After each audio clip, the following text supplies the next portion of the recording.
Got a bit of grace on there. Lovely, Charles. Is this an easy job? Yep, piece of cake if you've done about 1,000 of them. You've done 1,000 of them. Not that many. Not Josh. But you said this was your first time doing this, so it's fine. Yeah. And this is not your first time doing this. Definitely not. You used to fit these on Bromptons, right? Yeah, Brompton 3-speed. See you wait. Alright, get everything together. And slide on in. That's quite a lot more flimsy than the Koga one, isn't it? Yeah, the Koga one's nice, stiff, and it's blue. And it's blue. Spin it round. Final push. We're in.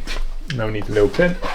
Little pin. That's the retaining pin. And that stops it from spinning back round? That stops it from the whole cage flying out. That's quite important, that pin. It is. It keeps everything intact.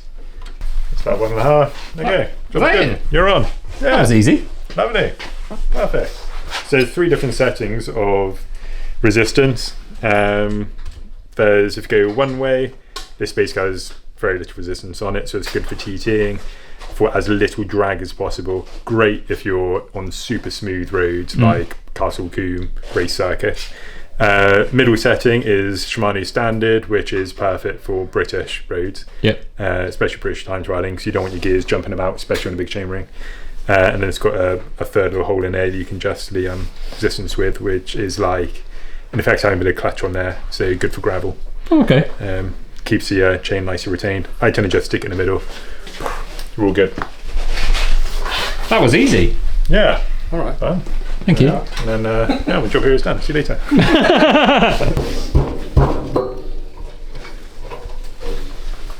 Nice wolf tooth. Yeah. Very nice.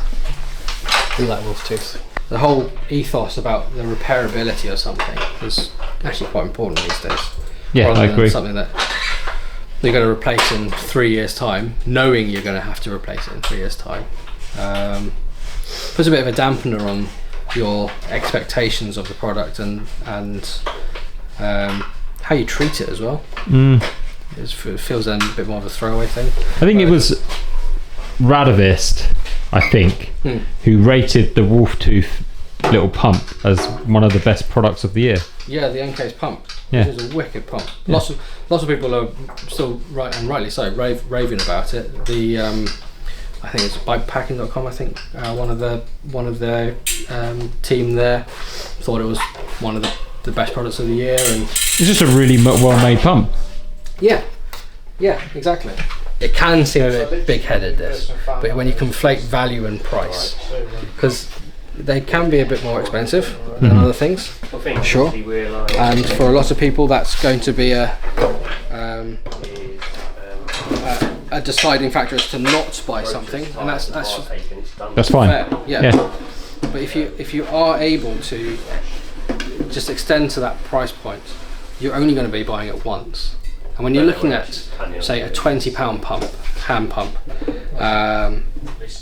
but you have to buy a new one every year because the seals wear out and you can't buy replacement seals, or the chucks died and you can't get a replacement to one of those, and that all those sort of things that you wouldn't necessarily consider. Well, the Wolftooth one costs £50, so a double and a bit than the £20 one, but you can, every little part you can replace.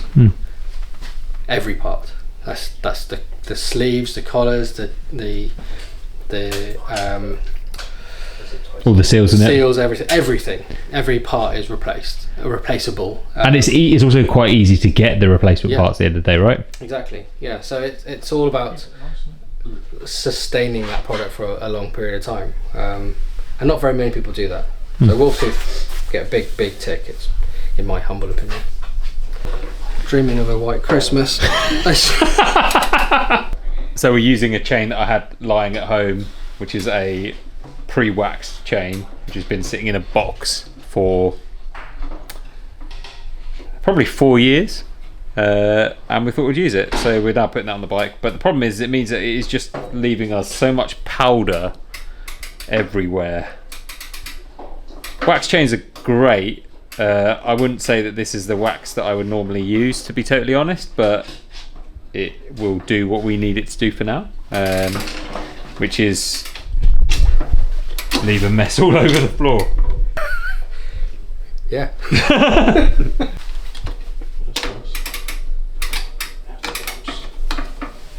How do you know how long your chain should be?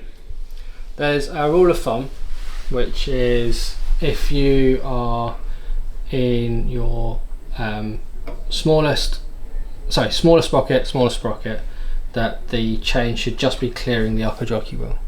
Smallest. Just clearing the upper jockey wheel. There is a calculation that you can do, and there's an official way of doing it with something like a Shimano chain, where you go around the biggest, and then without going through the cage, there's a way of, and then you add a set number of links depending on the speed of the mechanism. But the easiest way of doing it for me, it was small, clear the lower jockey wheel. That's a good starting point, really.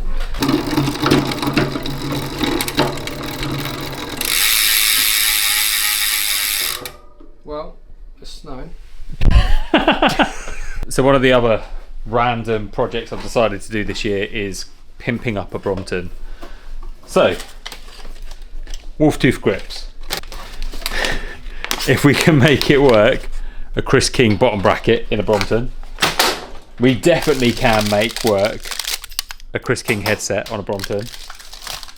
And we've got some wolf tooth bougie bar ends to go on the end of the grips. That's just little washers for the crank, and some fancy big boy wolf tooth, really actually very, very good pedals. So Nick is going to have a lot of fun with that project when we get around to it, and it's going to be coming probably in the next month or two, of pimping up a Brompton. I'm quite excited about it because they're just the utilitarian bike that deserves some love. It is cool. It is cool, huh? Yeah, just cool. You like Bromptons? I do. Yeah. I think they're just fun things. Yeah. But they're really practical. Really practical. Yeah. So we're going to go to town with it a bit with some lovely bits and bobs here, make it really, really cool. As I said, the video will come at some point in the future. I'm basically told Nick that he's doing it, and I don't know whether he likes the idea of it, but sorry, Nick. Fast As f***, though. Let's get to the gym. Separate. Nice. It's a present. Lovely. Yeah. Favourite presents. Bike bits. Shiny presents. Very shiny. I will leave you to build some nice wheels. No worries. I'll get back to you in a week with a shiny pair of wheels. Hey!